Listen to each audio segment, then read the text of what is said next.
تو ٹاپک یہ ہے کہ آج کل ہو کیا رہا ہے ریسرچ میں اور ہم کیسے بچ سکتے ہیں. اس بچ سکنے کا مطلب یہ ہوا کہ ہم اپنا رول کیا پورا کر سکتے ہیں. یہ ساری کچھ چیزیں ہیں جو آپ کو پہلے سے آئیڈیا ہو چکا ہوگا اور کچھ چیزیں ہیں جو آپ سے کر رہی ہیں. ایک چیز تو ریسرچ کے حوالے سے جو چینج آئی ہے پرانے زمانے میں یہ ہوتا تھا اسے ریڈکشنسٹ اپروچ کہتے ہیں. اس اپروچ میں یہ ہوتا تھا کہ اچھا یہ ٹرمز اگر آپ کو سمجھ نہ بھی آئے تو کوئی مسئلہ نہیں ہے, سر کانسیپٹ آپ کو ذہن میں رہنا چاہیے کہ وہ کیا ہے. پرانے زمانے میں جب ریسرچ ہوتی تھی نا, اس ریسرچ کا طریقہ یہ تھا خراب کھانا کھانے سے پیٹ خراب ہو جاتا ہے تو جو سائنٹسٹ ہوگا, ریسرچر جو ہوگا وہ یہ کہے گا کہ مجھے پروف دکھاؤ اس کا, یہ کیسے ہو سکتا ہے, مطلب واقعی کھانا کھانے کی وجہ سے مسئلہ ہوتا ہے یا کسی اور چیز کی وجہ سے مسئلہ ہوتا ہے. تو پھر کیا ہوگا, ایک ریڈکشنسٹ اپروچ ہوگی جس کے اندر جو بڑا مسئلہ ہے اس مسئلے کو چھوٹے چھوٹے مسئلوں کے اندر تقسیم کر کے پھر ایک چھوٹے مسئلے پہ ریسرچ ہوگی, دوسرے مسئلے پہ تحقیق ہوگی اور وہ سارا مل کے ایک بڑی تحقیق بن جائے گی. پرانے زمانے میں جو ریڈکشنسٹ اپروچ تھی وہ یہ تھی کہ ایک بڑے مسئلے کو چھوٹے مسئلے میں تبدیل کر کے اس پہ ایک تحقیق کر دی جائے.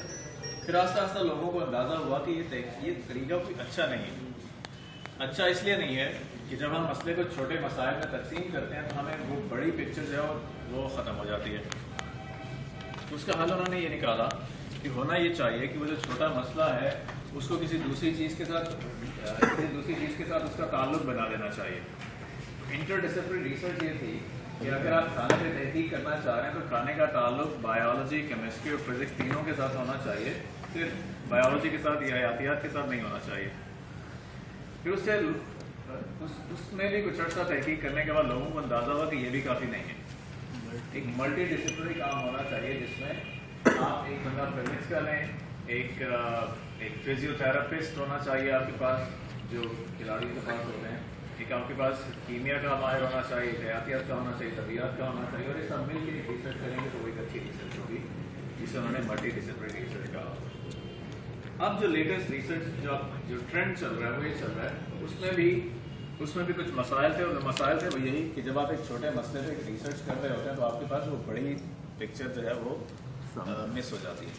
مثال کے طور پہ اگر میں کہوں کہ ایک گاڑی ہے اور اس گاڑی کا ٹائر جو ہے وہ بار بار پنچر ہو رہا ہے, پھٹ رہا ہے, اور ایک ریسرچر ہے جو اس چیز پہ تحقیق کر رہا ہے کہ ٹائر کیوں پھٹ رہا ہے, اور بعد میں پتہ لگے ٹائر اس لیے پھٹ رہا ہے کیونکہ جو اسپیڈ جس اسپیڈ پہ گاڑی کو چلنا چاہیے آپ اسے ڈبل اسپیڈ پہ چلا رہے ہیں تو ٹائر تو پھٹ جائے گا نا اگر وہ کسی ایسی جگہ پہ لگے گا. تو سائنٹسٹ نے کہا کہ ٹائر پہ ریسرچ کرنے کا کوئی فائدہ نہیں جب تک آپ پوری گاڑی کو نہیں دیکھیں گے. اب گاڑی کا اسٹرکچر کیا ہے, وہ ہوا کو برداشت کر سکتی ہے یا کتنی اسپیڈ پہ جا رہی ہے, غلط اسپیڈ پہ جا رہی ہے, یہ مسائل ہیں.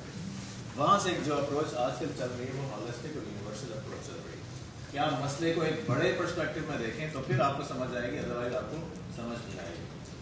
تو اس میں کیا ہوا کہ انسان کی جو انفرادی معاملات ہیں اب اس کو بھی اس انفرادی معاملے کو اس بڑے فریم کے اندر دیکھا جاتا ہے جس میں انسان اس فریم کے اندر چل رہا ہے. کچھ اسٹارٹس ہیں, کچھ بات اس سے پہلے ہو چکی ہے. جو سن 1700 تھا عیسوی کی بات کر رہے ہیں, 1700 سے 1950 تک جو نالج تھا وہ 250 سال کے اندر ڈبل ہو گیا تھا. اب 1700 کا مطلب یہ ہوا کہ پچھلے 5000 سال جتنے بھی تھے ان سارے 5000 سالوں کو اگر ہم اکٹھا کریں تو اگلے 250 سال کے اندر جتنا نالج کریٹ ہوا, جتنا نالج اور انفارمیشن کریٹ ہوئی وہ 5000 سالوں کے برابر تھی. اور اس کے بعد کیا ہوا, 1950 سے لے کے 1965 تک کا جو عرصہ تھا اس کے وہ جو 15 سال تھے, ان 15 سال کے اندر ان 5000 سال جمع 250 سال ان دونوں کو ڈبل کر دیں تو 15 سال میں ڈبل ہو گیا. اس کے بعد کیا ہو رہا ہے کہ 1965 سے 1975 تک وہ نالج پچھلے 15 سال اور 250 سال اور 5000 سال سب مل کے 10 سال کے اندر ڈبل ہو گیا. 1975 سے 80 تک 5 سال کے اندر سارا نالج اور پچھلے 5000 سب مل کے پھر ڈبل ہو گیا. اور 1980 کے بعد سے ہر 5 سال کے بعد نالج ڈبل ہوتا جا رہا ہے. اور میں نے کل آپ سے عرض کیا تھا کہ آج کل ہر 2 سال کے اندر پچھلا سارا نالج ڈبل ہو جاتا ہے. مطلب رفتار زمانے کی, نالج کی, علم کی کہیں سے کہیں پہنچ گئی. مجھے تھوڑا آئیڈیا دیں, یہ ایک کنٹری ہے, ایک ملک ہے دنیا کا, آپ کے خیال میں کون سا ہوگا؟ سعودی عرب, دبئی, امریکہ, اسرائیل, کینیڈا, کینیڈا, امریکہ, سنگاپور, امریکہ, دبئی, دبئی, چائنا, یوکے, برطانیہ. اچھا یہ جو سارے ہیں نا, یہ ساری چیزیں یہ انگلینڈ تھا 1900 سن 1900 ٹھیک ہوا نا. اب اندازہ ہوا کہ کیا رہا ہے 1900 کے اندر ایک ملک ہے جس میں یہ ساری چیزیں ہیں, اور کتنے سال کے اندر کہاں پہنچ گیا ہے. اب انگلینڈ جو ہے وہ جو جب سے بریگزٹ ہوا ہے اور اس کے بعد سے اسکاٹ لینڈ والے ان سے ویسی علیحدگی کا وہ کر رہے ہیں.